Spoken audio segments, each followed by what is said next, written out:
బెల్లం మన సాంప్రదాయ ఆహారంలో చాలా ముఖ్యమైనదే. ఇది సహజంగా తీయగా ఉండి ఆరోగ్యానికి కూడా మంచిదని చాలా మంది నమ్ముతారు. అయితే ఇటీవల బెల్లం తింటే కిడ్నీలు దెబ్బతింటాయి అనే మాట ప్రచారం అవుతుంది. బెల్లం చెరుకు రసం లేదా తాటి రసం నుండి తయారవుతుంది. ఇది శుద్ధి చేయని సహజ తీపి పదార్థం కాబట్టి ఇందులో ఖనిజాలు, విటమిన్లు సహజంగా ఉంటాయి.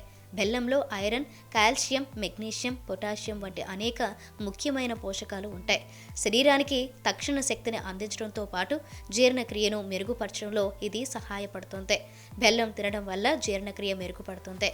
ఇది జీర్ణ ఎంజైమ్లను ఉత్తేజపరిచి మలబద్ధకాన్ని తగ్గించడంలో సహాయపడుతుంది. దీంట్లో గ్లూకోజ్, సుక్రోజ్ ఉంటాయి. ఇవి శరీరానికి తక్షణ శక్తిని అందిస్తాయి. అలసటగా ఉన్నప్పుడు కొద్దిగా బెల్లం తింటే శరీరానికి ఉత్సాహం వస్తుంది. బెల్లంలో ఐరన్ ఎక్కువగా ఉండటం వల్ల ఇది హిమోగ్లోబిన్ స్థాయిని పెంచి రక్తహీనత సమస్యను తగ్గించడంలో సహాయపడుతుంది.